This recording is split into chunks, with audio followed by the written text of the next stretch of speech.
The transport shuttle descended toward Nexus Prime, and Jiwan pressed his face against the window.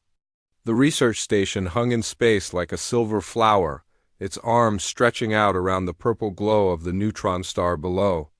He had dreamed of this moment for 3 years. This was the most important scientific outpost in the galaxy, home to the brightest minds from 47 different species. "Stop looking so excited," Haijin said from the seat beside him.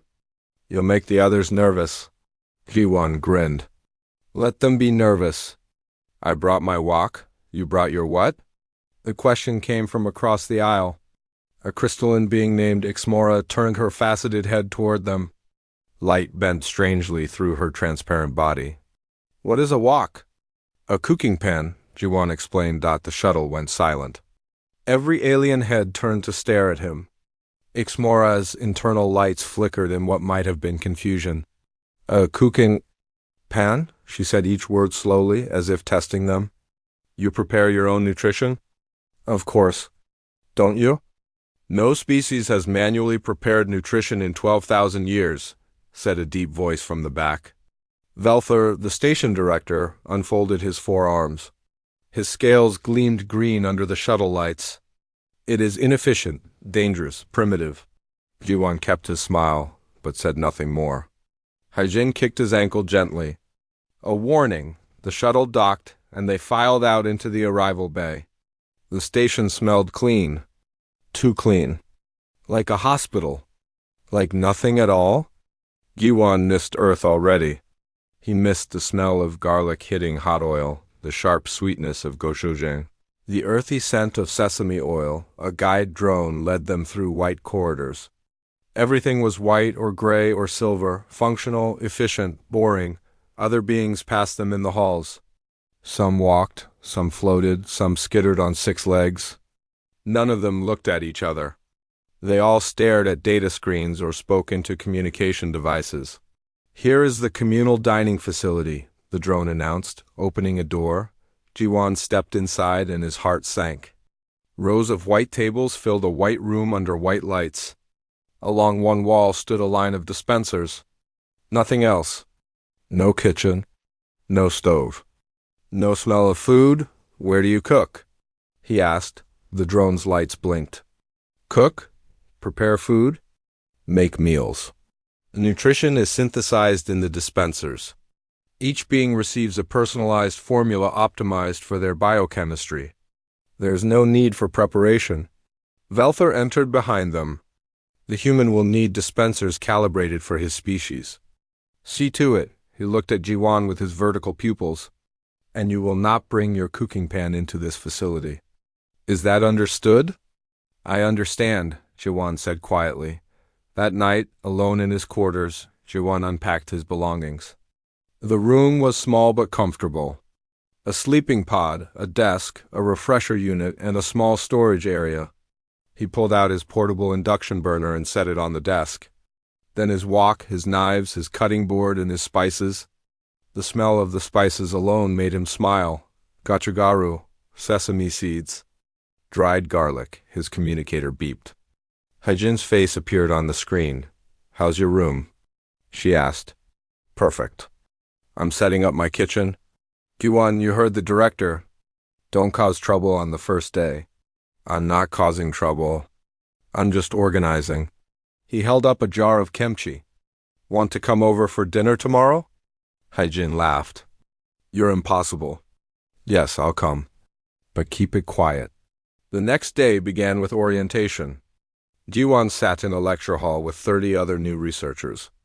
Velther stood at the front, explaining station protocols. No unauthorized experiments. No contamination of shared spaces. No disruption of other species' work cycles. The list went on. "And finally," Velther said, his voice hard, "no primitive behaviors. We are civilized beings here. We represent the pinnacle of galactic evolution. Act accordingly." After the lecture, Jiwan explored the station.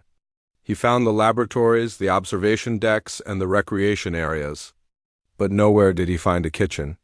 Nowhere did he smell cooking food. At lunch, he stood in line at the dining facility and watched the dispenser create his meal. A gray paste squeezed into a bowl. It smelled like nothing. It looked like nothing. He sat at a table and took a bite. It tasted like nothing. Nutritionally perfect, he supposed? But completely joyless, across the table, a moth-like being named Kira watched him. Her antennae twitched. Is something wrong with your nutrition? She asked. No, it's fine. Then why do you look sad? Jiwon smiled. I'm not sad, just ... Homesick, I guess. What do you miss? The taste of real food. Kira's antennae drooped.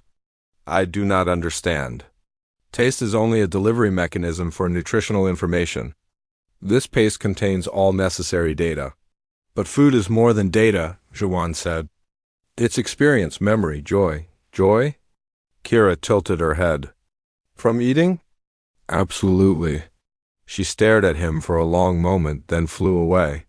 Her wings left a trail of scales in the air. That evening, Haijin came to his quarters as promised. Jiwon had already started cooking. The small burner glowed red. Oil shimmered in the wok. He tossed in garlic and ginger, and the room filled with their smell. Oh God, Haijin breathed. I forgot how good that smells. Sit down. Dinner in 5 minutes. He moved quickly, the way his grandmother had taught him. Vegetables into the wok. A splash of soy sauce. The hiss of liquid hitting hot metal. A sprinkle of sesame oil. Then rice from his small cooker. He plated everything and handed Haijin a bowl. They ate in silence for a minute, both of them savoring every bite. This is going to be a problem, Haijin said finally. What is? You cooking? They'll smell it. They'll ask questions. Let them ask. Iwan, an alarm cut her off. A loud wailing that filled the station. Red lights flashed in the corridor outside. Yuan's door chimed urgently. What's happening? Haijin asked. The door opened. 2 security officers stood there, their helmets gleaming. Behind them stood Velther, his face dark with anger. Atmospheric contamination detected in this sector, one officer said. Source traced to this room. What are you burning? Velther pushed past them and saw the wok. Saw the remains of dinner. His eyes widened. You are cooking, he said, his voice shaking. You are actually cooking food in your quarters.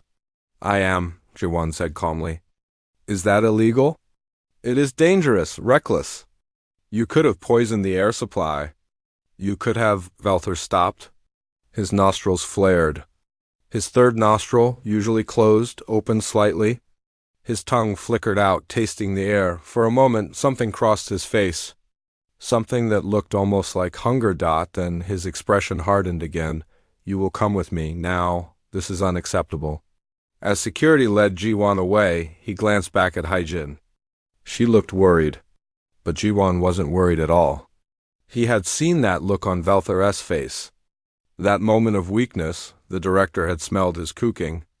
And despite everything, despite 12,000 years of evolution, despite all his talk of civilization and efficiency, some deep part of him had wanted to taste it. That was enough. That was a beginning. The security office was cold and gray like everything else on the station. Jiwon sat in a chair designed for a species with a different body shape, so he perched awkwardly on the edge. Velther paced in front of him, all 4 arms gesturing as he spoke. Do you understand what you have done? The director demanded. You triggered 3 separate safety protocols. The atmospheric sensors detected unknown compounds in the air. We thought there was a chemical leak. A fire. A biological attack. It was just dinner, Jiwon said. Just dinner? Velther's scales rippled with color changes that probably meant he was angry. You exposed this station to uncontrolled thermal reactions. You released carbon compounds into the air. You created smoke, a very small amount of smoke. Any smoke is too much smoke? Velther slammed one hand on the desk. This is a research station. We maintain perfect environmental controls. And you deliberately damage organic compounds with heat. Like a savage. Like a primitive being from the Dark Ages. Ixmora floated into the room, her crystalline body chiming softly. Director, I have analyzed the air samples from the incident. And? The compounds are not toxic. Mostly aromatic hydrocarbons, amino acid derivatives, and caramelized sugars. She paused. Though I confess I do not understand their purpose. The human deliberately created these compounds through controlled burning. It's called cooking, Juwan explained again. The heat changes the food, creates new flavors, new textures. Makes it easier to digest and easier to digest? Velther interrupted. That makes no sense. Our dispensers create nutrition that is already optimized for digestion. Why would you make food harder to process first, then apply heat to make it easier? Because it tastes better. Taste is irrelevant. Taste is everything. Velther stared at him. In the silence, Juwan could hear the hum of the station's systems. Finally, the director spoke quietly. You will cease all thermal food processing immediately. You will dispose of your cooking equipment. You will consume only dispenser nutrition like every other civilized being on this station. If you refuse, your assignment here will be terminated and you will be sent back to Earth. Do you understand? Jiwan met his eyes. I understand. Good, you are dismissed. Walking back to his quarters, Jiwan passed other researchers in the halls. They all stared at him now. Everyone had heard about the human who set off the alarms, who cooked his food like an animal. He heard whispers in languages he didn't understand, but the tone was clear. Disgust, pity, curiosity. Haijin was waiting in his room. They're not going to let you cook anymore, are they? No, what are you going to do? Jiwan smiled. Eat dispenser food for a while. Be a good researcher. And wait for what? For them to get curious. The next few days were difficult. Every meal was the same gray paste. Nutritionally perfect. Completely joyless. Jiwan sat in the dining facility with his bowl and tried not to think about his grandmother's kimchi stew. About street food in Seoul, about the simple pleasure of hot rice and grilled meat. On the third day, Kira flew down to his table again. Her wings caught the light, scattering rainbow colors across the white surface. May I ask you a question? She said, Of course. What did it taste like? Your cooked food? Jiwan looked up. Several other beings had stopped eating. They were listening. It's hard to explain, he said slowly. Imagine ... layers. First you taste the garlic, sharp and strong. Then the ginger comes, warm and spicy. The soy sauce adds salt and depth. The sesame oil finishes everything with a nutty sweetness. And underneath it all, the vegetables have their own flavors. The crunch of the pepper, the softness of the mushroom. Every bite is a little different. Kira's antennae trembled. But why would you want layers? Efficiency suggests all necessary flavors should be present simultaneously, in perfect balance, because the layers create interest. Surprise, joy, eating becomes an experience. Not just fuel consumption. A large being at the next table spoke up. His name was Taiho, though that was just the human-compatible designation for a Grothian engineer. His species had no emotion receptors. They experienced the world purely through logic and sensation.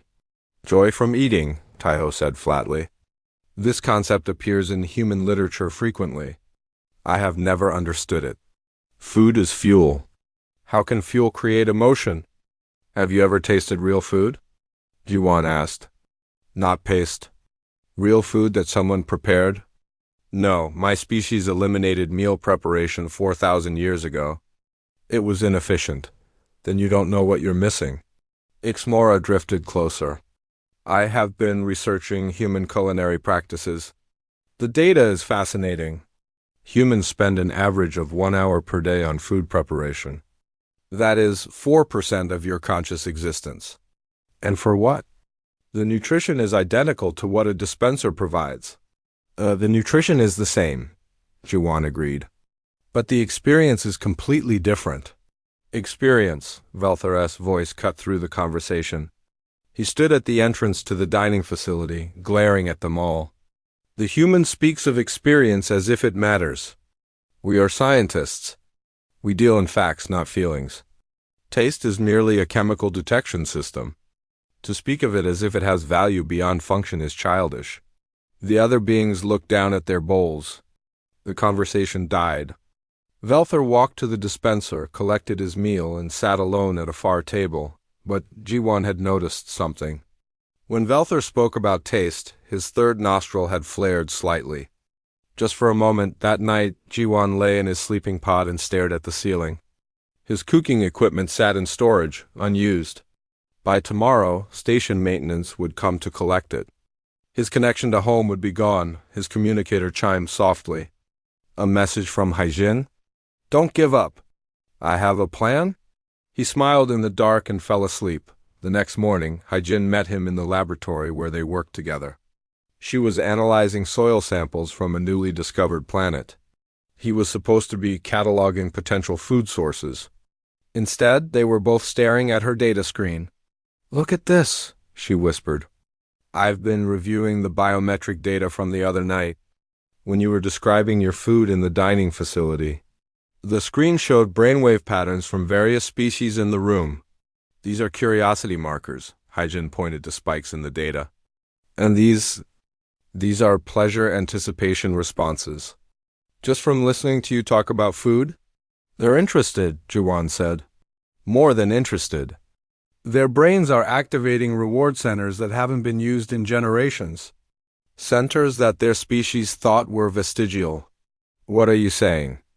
I'm saying that maybe they didn't evolve past the need for real food. Maybe they just forgot how important it is. That evening, Jiwan's door chimed. He opened it to find Kira hovering in the corridor. She looked nervous, her antennae flat against her head. May I come in? She asked quietly. Of course. She flew inside quickly, glancing back at the hallway. I need to ask you something. Something that might be inappropriate. Ask anything. Could you? She struggled with the words. Could you prepare food again? Real food, and could I taste it?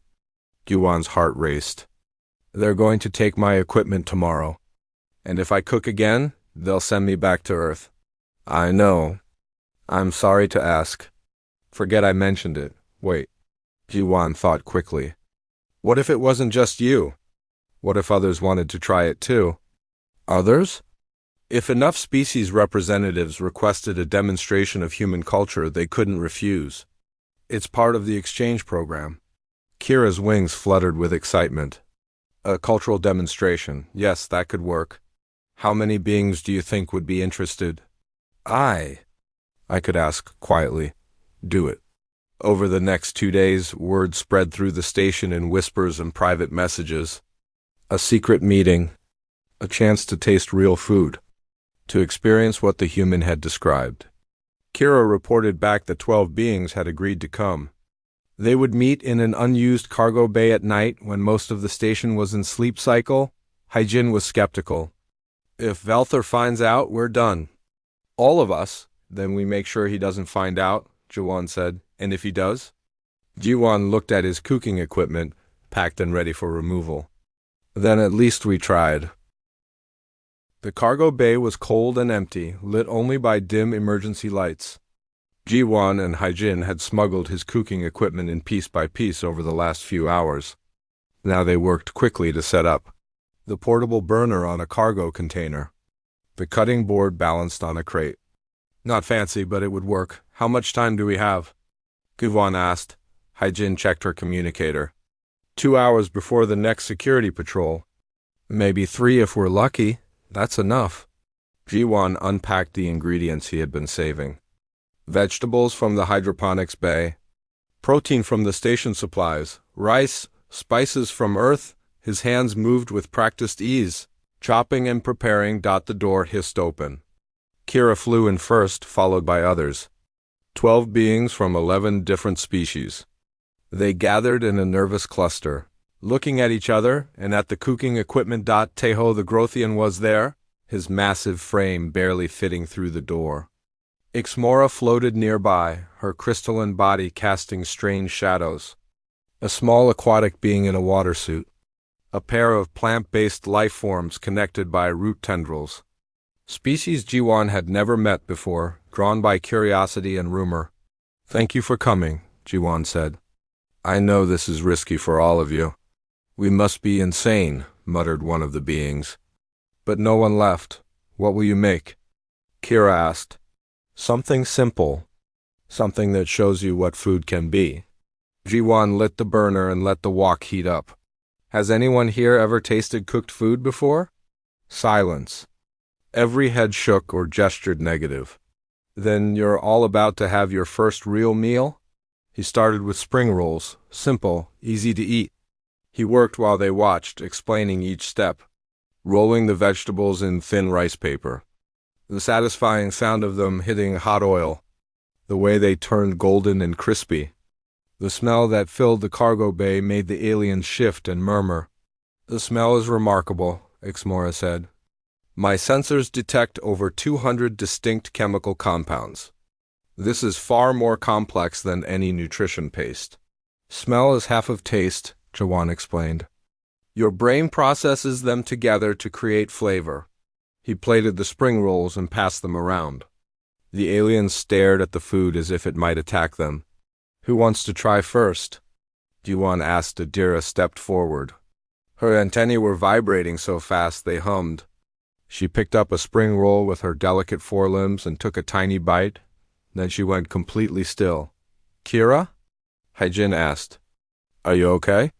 For a long moment, nothing. The other aliens tensed, ready to call for medical help. Then, slowly, Kira's bioluminescent patches began to glow. Blue light spread across her wings in patterns that flickered and pulsed like stars being born. Kira's voice was barely a whisper. I have no words. In any language. This is, She couldn't finish. She just took another bite, her whole body trembling with each taste. That broke the hesitation. One by one, the others tried the spring rolls. And one by one, they had reactions that went beyond anything Jiwan had expected. The aquatic being's water suit began to bubble with what might have been laughter. The plant-based life form's root tendrils intertwined tightly, squeezing each other. Tiho, the emotionless Grothian, stood frozen with a spring roll halfway to his mouth. Then a single drop of clear fluid fell from his eye. I am crying, he said, his voice full of wonder. I have never cried before. I have never felt anything before. What is this? Joy, Jiwan said softly. That's joy. He continued cooking. Bibimbap next, customized for each species based on Haijin's biochemical research. The sizzle of vegetables in the wok. The rich smell of sesame oil. The careful assembly of each bowl, with rice at the bottom, vegetables arranged in sections, and a protein on top. Mix it all together, he instructed. That's the traditional way. They mixed and ate. The cargo bay filled with sounds that Nexus Prime had probably never heard before. Hums of pleasure. Soft exclamations. The quiet sounds of beings experiencing something new and profound. IX single quotes Mora approached him while he cooked the next batch. Her internal lights were cycling through colors he had never seen before. I must tell you something, she said. My species eliminated cooking 6,000 years ago. We believed we had evolved past physical pleasure, that we existed on a higher plane concerned only with knowledge and logic. And now? Now, I wonder if we lost something important. This food? The sensory data is incredible, but more than that, I feel connected. To you? To these others? To the act of creating and sharing. We have been alone in our crystalline towers for so long. We forgot what it meant to share something with others. Yuan smiled. That's what food does. It brings people together. Not just food, said Taiho. He was crying freely now, tears running down his rocky face. Experience. Shared experience. My species prides itself on logic, on efficiency. But in all my years, I have never felt truly alive until this moment. The meal continued. Jiwan brought out kimchi, watching their faces as they tasted the spicy, fermented vegetables. Some loved it immediately. Others needed time to adjust to the complex flavors. But all of them were engaged, interested, experiencing something real. Haijin stood beside him at the makeshift kitchen. Look at them, she whispered. Ji1 looked. The 12 beings weren't just eating. They were talking to each other. Sharing bites of food? laughing and making sounds of approval. Species that probably never spoke to each other were now comparing impressions and debating flavors. "This is what we lost," said one of the plant beings. "My grandmother's grandmother remembered the old ways before the optimization, before we decided efficiency mattered more than experience. She told stories of gatherings like this, meals that lasted for hours, connection, community. We thought these were primitive concepts. But look at us now. We are experiencing something that our evolution tried to eliminate," Ixmora added. "And yet, our brains are responding as if they have been waiting for this, as if some deep part of us never forgot." Jiwan prepared the final course.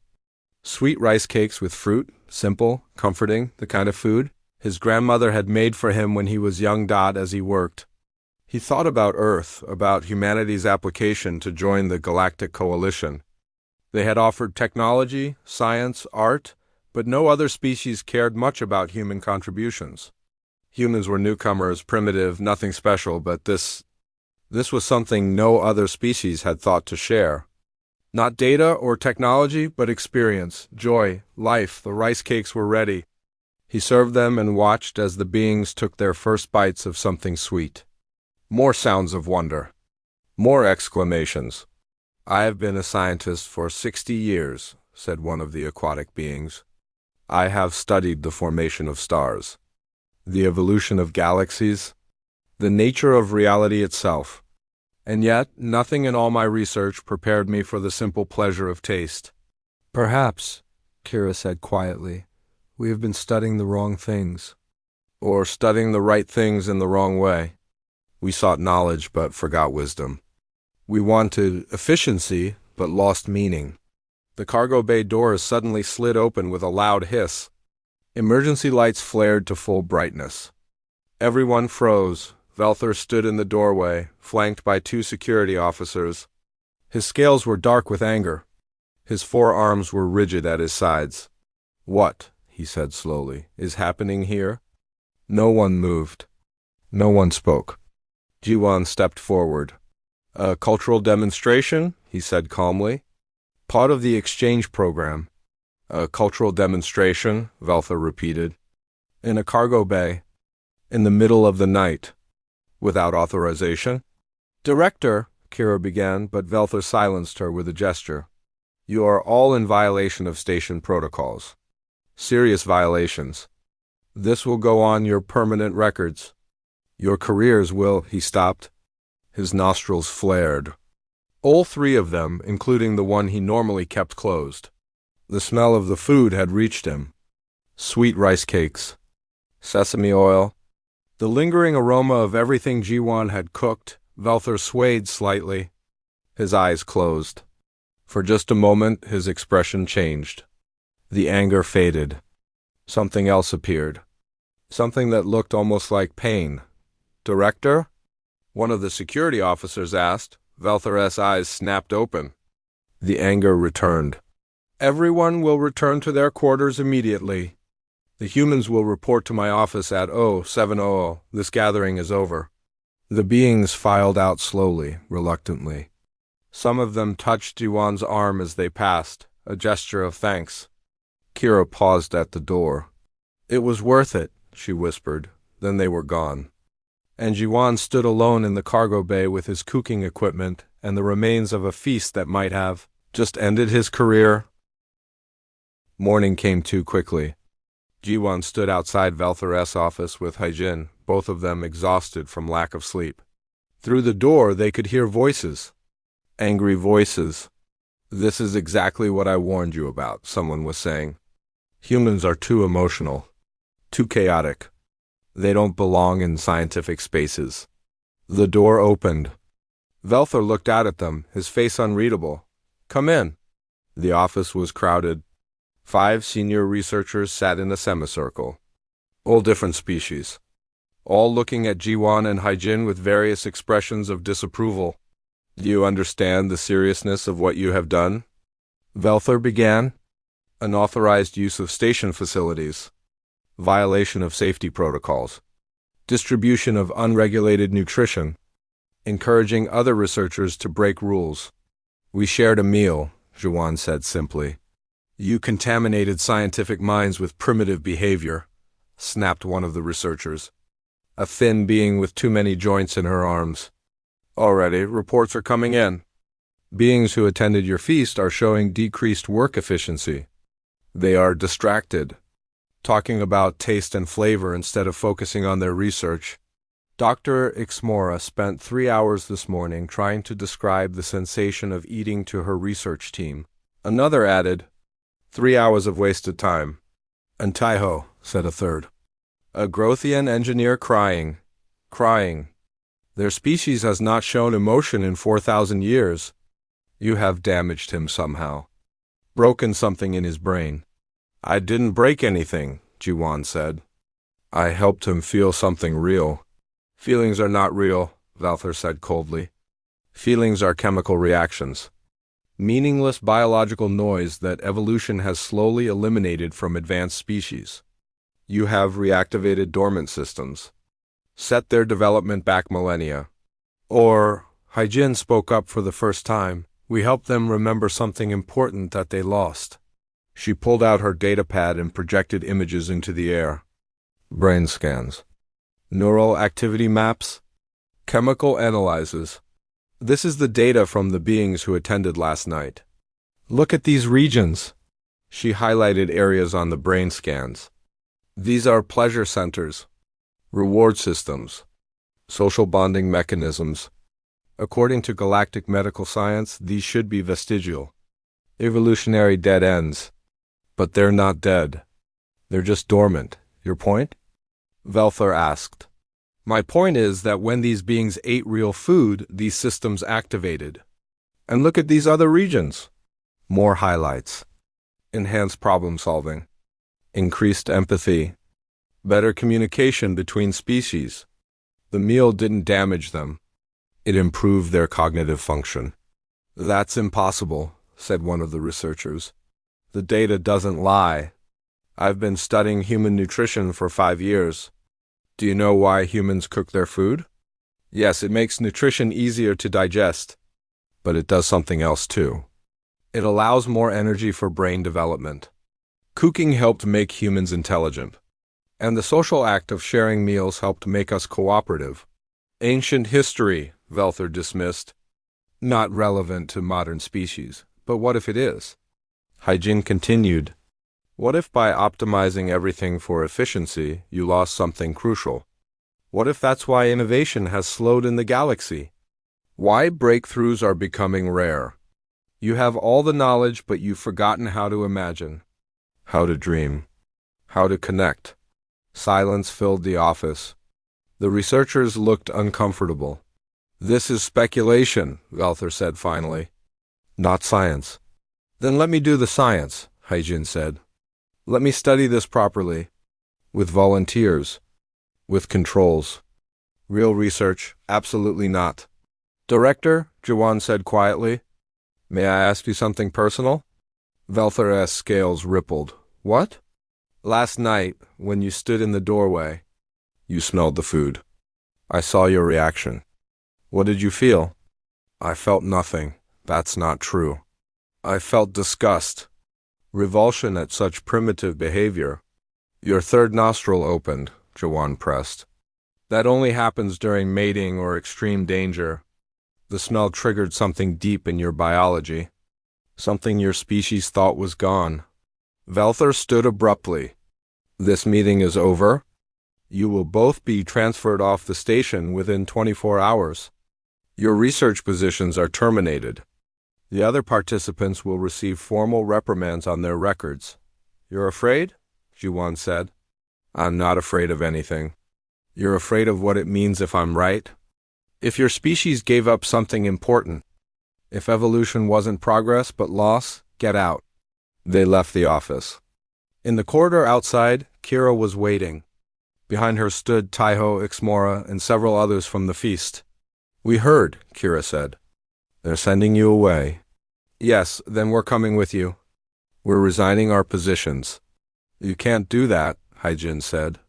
This is Nexus Prime, the most important research station in the galaxy, And what good is research if we're not truly alive? Taiho asked. His voice was still full of that new emotion.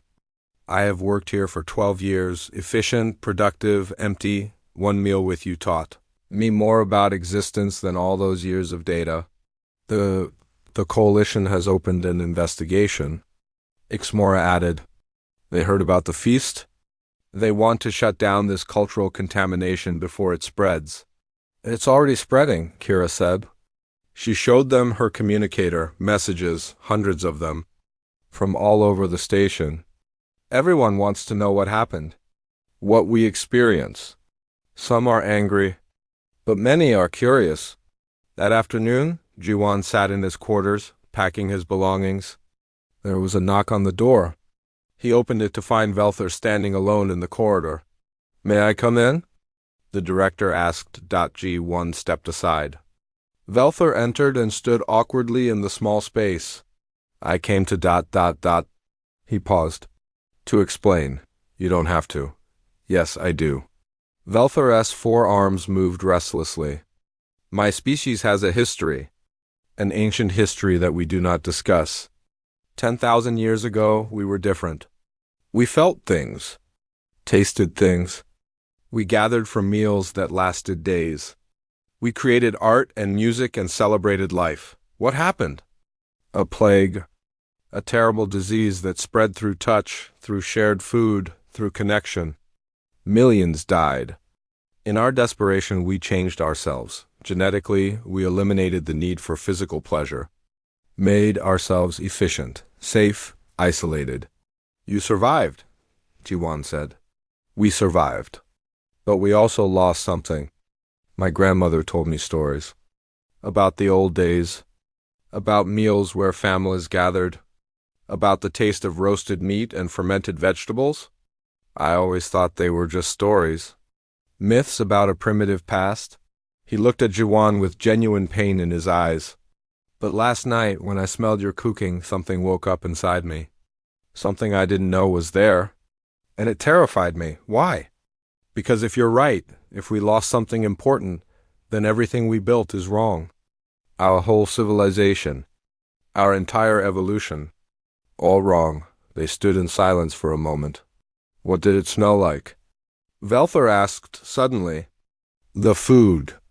Tell me, Jiwan smiled sadly. Like being alive? Velther closed his eyes. That's what I thought.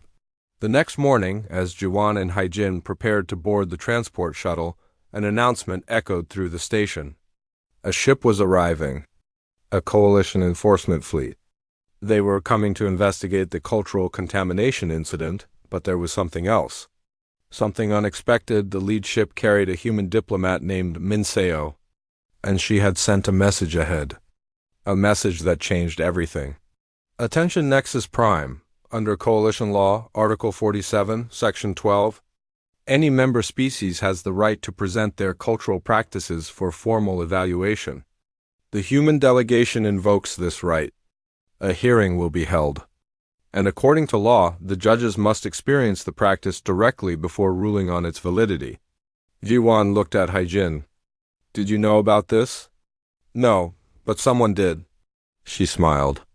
I think we're not going home yet. No, Jiwan agreed. I think we're about to cook the most important meal in human history. The Coalition Enforcement Fleet arrived in a show of force. 12 warships surrounding the station. Jiwan watched them through the observation window and felt his stomach tighten. This was serious. More serious than he had imagined. Min Seo arrived on the first shuttle. She was older than Jiwan expected, with gray streaks in her hair and sharp eyes that missed nothing. She greeted him with a firm handshake. I'm here to save your career, she said.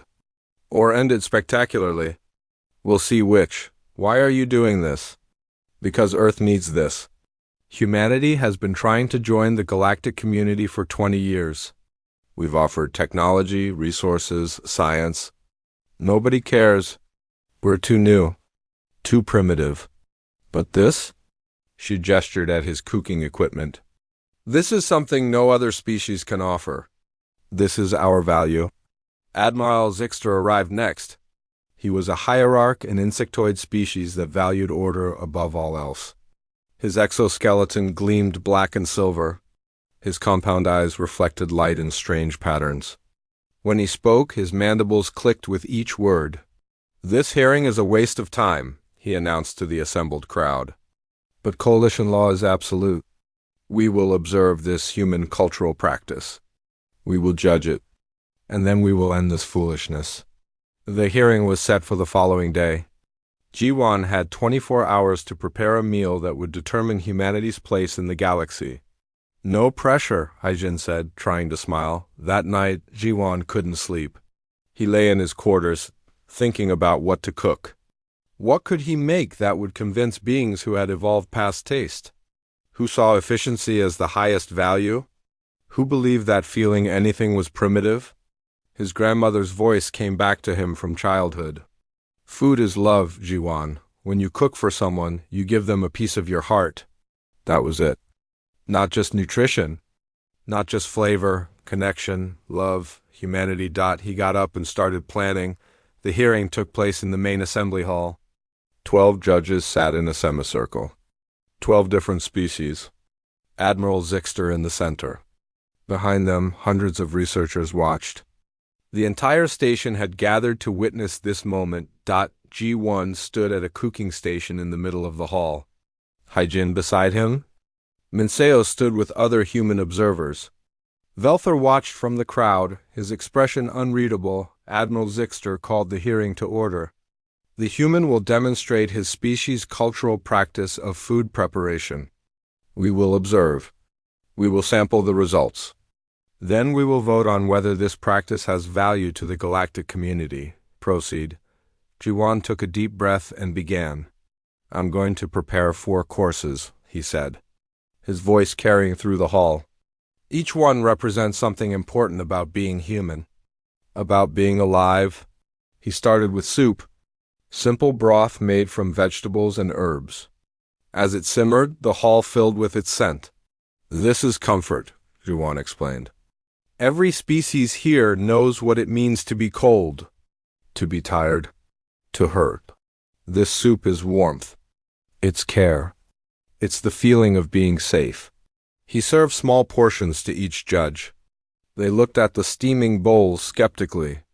Then slowly they tried it. One judge, a being made of pure energy contained in a crystalline matrix, made a sound like wind chimes. "I have no mouth," she said. "But my sensors detect the thermal signature, the chemical composition, and something else, something I cannot quantify. It reminds me of home, of my creation chamber, of safety." Admiral Zixter tasted the soup. His mandibles moved slowly. He said nothing. The second course was grilled vegetables and protein, each portion carefully prepared for the biochemistry of each judge. "This is connection to life," Jiwan said. "These vegetables grew in soil. They were alive. This protein came from living things. When you eat real food, you connect to the cycle of life. You remember that you are part of nature, not separate from it." The judges ate. Jiwan watched their reactions. Small movements, a closing of eyes, a slight lean forward. Even the most rigid judges showed something. "This is unusual," said one judge. "My species abandoned agriculture 2,000 years ago. We synthesize everything. But tasting this, I remember stories my ancestors told. About fields, about harvest, about the satisfaction of eating something you grew yourself." Admiral Zixter ate his portion completely. Still said nothing. The third course was bibimbap. Rice, vegetables, protein, all arranged in a bowl. Jiwan mixed his own portion, showing them how. "This is community," he explained. "Many ingredients, each one perfect on its own. But when you mix them together, they become something greater. That's what civilization should be. Different beings, different species, all contributing their unique value. Not eliminating our differences, but celebrating them." He watched as the judges mixed their bowls, as they tasted the combination of flavors, as they experienced the way separate things could become unified without losing their identity. Ixmora spoke from the audience. May I say something? Admiral Zixter nodded. I have been studying the neurological data from these meals. Every judge is showing activation in brain regions associated with memory, emotion, and social bonding. These are areas that most species believe are evolutionary dead ends. But they're not dead? They're essential. They're what makes us more than machines. More than programs running on biological hardware. Emotion is weakness, Admiral Zixter said. Is it? Jiwan challenged. My species has emotion. We feel deeply. We create art and music and stories. We cry and laugh and love. And yes, we're primitive by your standards. We've only had space travel for 200 years. But in that short time, we've produced more innovation, more creativity, more original thought than the galaxy has seen in millennia. Why? Because we still feel? We still experience? We're still alive in ways you've forgotten. The hall was silent. The final course, Jiwan said quietly. He brought out rice cakes, sweet, simple, made with honey and served with fresh fruit. This is joy, he said. Pure, simple joy. No great meaning. No deep philosophy. Just the pleasure of something sweet after a good meal. The satisfaction of sharing food with others. The happiness of being together. He served the dessert, watched as the judges took their first bites, saw their eyes widen, saw their bodies relax in ways they probably didn't even notice. Admiral Zixter ate his rice cake slowly, very slowly. When he finished, he sat motionless for a long moment. Then he stood, everyone tensed. This was the moment. The decision. For 3,000 years, the Admiral said, his voice soft, my species has served the Coalition with perfect efficiency. We have never questioned orders, never wavered from duty, never felt doubt or fear or joy. We believe this made us strong, made us superior. He paused. His compound eyes swept across the hall. Tonight I tasted something, and I felt something. My biology recognizes these flavors. My ancestors knew them. Before we became efficient. Before we became ordered. Before we became ... empty. His mandibles clicked rapidly. We have become so focused on surviving that we forgot to live. He turned to the other judges.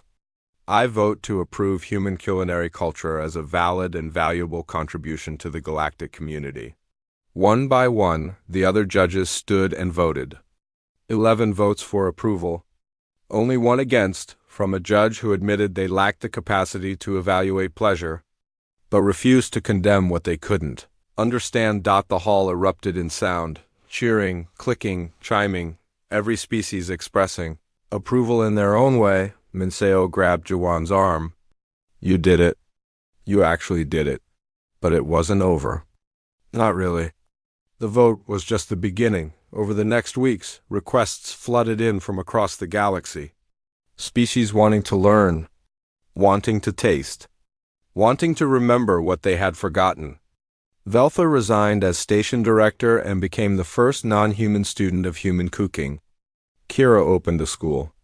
Taiho designed kitchen equipment for species with wildly different biologies. The station transformed. Where once there had been only a nutrition dispenser, now there were kitchens. The white, silent corridors filled with smells and sounds.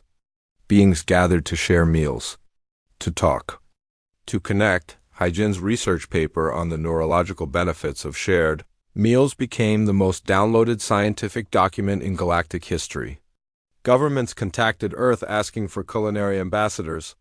Universities created new departments studying the intersection of food and culture. 6 months later, Jiwan stood in the new Galactic Culinary Institute on Nexus Prime. The station had expanded to accommodate it. Through the windows, he could see construction on additional modules. They were building dining halls, training centers, gardens for growing fresh ingredients. Min SCO visited from Earth. You started a revolution. She said, I just cooked dinner. You reminded the galaxy what it means to be alive. In the main dining hall, dozens of species gathered. Velther was teaching a class on flavor balance. His forearms moved gracefully as he demonstrated technique. His students, from 10 different species, watched with fascination. Kira flew over to Jiwan. Her wings scattered light across the room. "Thank you," she said simply. "For what?" "For showing us what we were missing. For being brave enough to be primitive." Teho approached, carrying a plate of food he had prepared himself.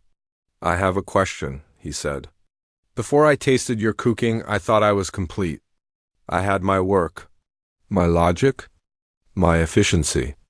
I never felt sad because I never felt anything. But now that I can feel, sometimes I am sad.